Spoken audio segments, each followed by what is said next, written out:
Alhamdulillah. Alhamdulillahilladzi arsala rasulahu bil huda wa dinil haq liyudhhirahu 'ala dini kullihi walau karihal kafirun. Wa asyhadu an la ilaha illallah wa asyhadu anna Muhammadan abduhu wa rasuluhu amma ba'd. Faqala Allah ta'ala fil Qur'anil Karim, a'udzu billahi minasy syaithanir rajim.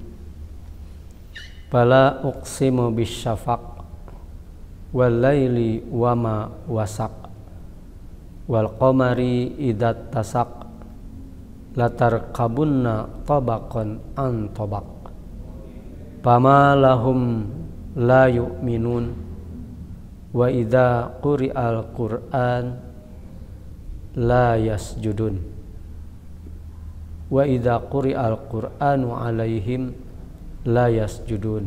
Al-ayat. Ihwatu iman rahimakumullah, pemirsa yang dirahmati Allah Subhanahu wa taala. Alhamdulillah, kita panjatkan puji dan syukur kehadirat Allah Subhanahu wa taala yang telah memberi kita kenikmatan kepada kita, nikmat iman dan Islam, nikmat jasmani dan rohani, sehingga kita bisa menjalankan ibadah saum di bulan Ramadan ini dengan penuh khidmat.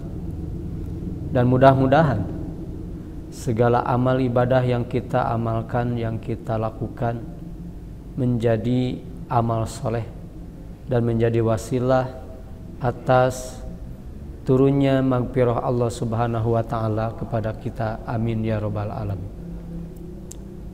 Ihwatu iman rahimakumullah, Allah Subhanahu wa ta'ala berfirman di dalam surat Al-Insyiqaq ayat 16 sampai 21, di mana Allah Subhanahu wa ta'ala pada ayat ini Allah bersumpah, fala uqsimu bisyafaq, maka sungguh aku bersumpah bisyafaq, demi as-syafaq. Syafaq itu menurut para ahli tafsir hiya al-humratu bil ufuki, yaitu cahaya merah yang ada di ufuk, di sisi langit, minahiyati maghribi syamsi, dari ujung atau arah tempat terbenamnya matahari. Allah bersumpah demi cahaya merah yang ada di pinggir langit, yaitu lembayung. Watu iman rahimakumullah, mengenai sumpah, para ulama tafsir mengatakan sesuatu yang dijadikan alat sumpah itu hakikatnya nanti akan menjadi saksi atas benar dan tidaknya isi sumpah tersebut. Oleh karena itu Islam mengharamkan kaum mukminin bersumpah dengan menyebut nama selain nama Allah. Kenapa? Karena tidak ada yang bisa mengetahui benar atau salahnya, jujur dan tidaknya seseorang itu melainkan Allah.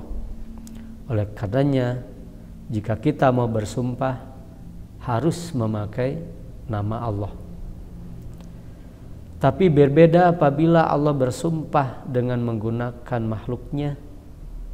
Itu menunjukkan bahwa ada harus diperhatikan, menunjukkan bahwa sesuatu yang dijadikan sumpah oleh Allah itu harus diperhatikan oleh hambanya. Sebagai contoh, Allah bersumpah dengan waktu, wal asri, demi waktu. Artinya perhatikanlah waktu. Dalam artian di balik waktu itu ada sesuatu yang berharga yang bisa diambil pelajaran oleh manusia. Di sini Allah bersumpah dengan menggunakan as-syafaq, yaitu cahaya lembayung merah yang ada di waktu pergantian siang ke malam. Kemudian dalam ayat 17, walaili wama wasak, dan demi malam dan apa-apa yang telah ia kumpulkan. Artinya perhatikanlah malam dan perhatikanlah apa yang telah ia kumpulkan. Qala al-mufassirun, para ulama mufassir mengatakan, kenapa malam disebut telah mengumpulkan? Maksudnya yaitu yazma'u makana muntashiran fin nahar. Waktu malam itu dapat mengumpulkan apa-apa yang tadinya telah tersebar di waktu siang, minan holki, makhluk-makhluk yang tersebar di waktu siang, wadawab, binatang-binatang melata, wal an'am, binatang-binatang ternak, begitupun manusia menyebar di waktu siang. Ada yang bekerja ke sana, ada yang bekerja kemari, bekerja ke situ. Itu tersebar keluar dari tempatnya masing-masing. Tapi ketika datang waktu malam, fa idza ja'al lail, ketika datang waktu malam, awa kullu syai'in ma'wahu, maka seluruh makhluk itu kembali kepada tempatnya masing-masing, kembali berkumpul dengan keluarganya masing-masing di waktu malam. Oleh karenanya malam itu disebut wama wasak, yang mengumpulkan. Berarti waktu iman, perhatikanlah malam yang mengumpulkan. Wal qamari idza tasak, dan demi bulan idza tasak, apabila bulan itu telah sempurna cahayanya. Dalam artian apabila bulan itu sudah purnama. Berarti perhatikanlah bulan purnama.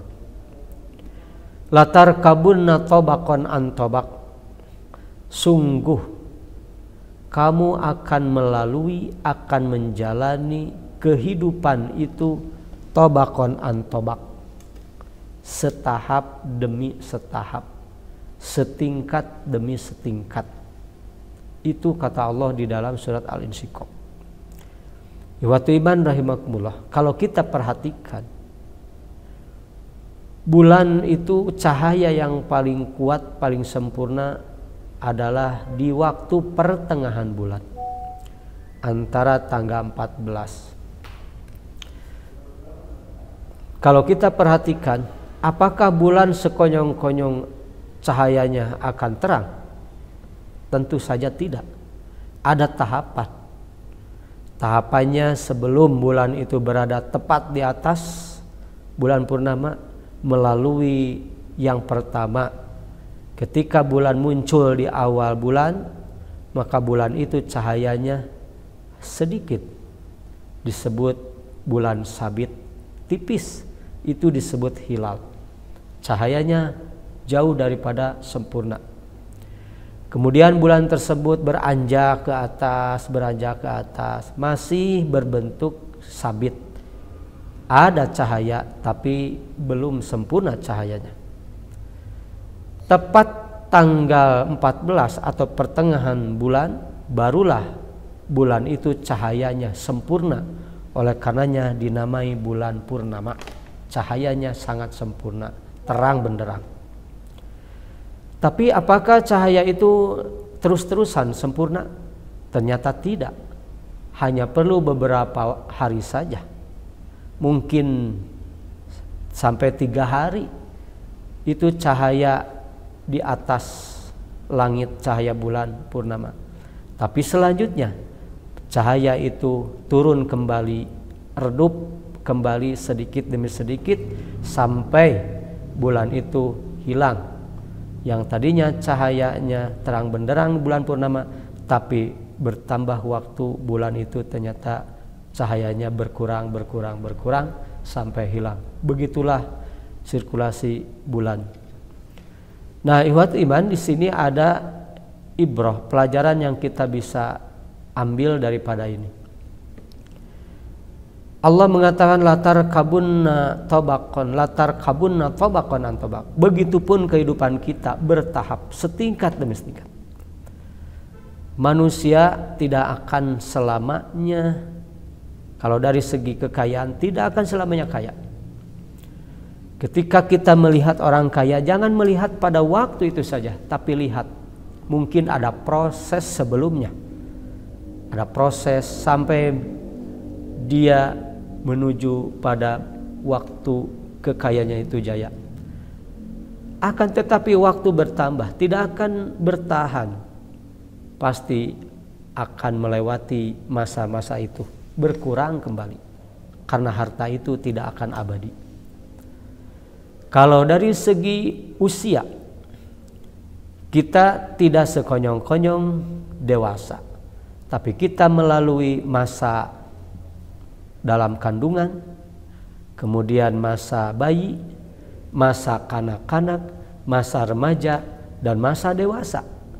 Dan kita pun tidak akan selamanya dewasa, tentu akan terus maju. Masa lansia, maka di waktu itu kekuatan pun akan berbeda. Kita tidak akan selamanya kuat, kita tidak akan selamanya sehat.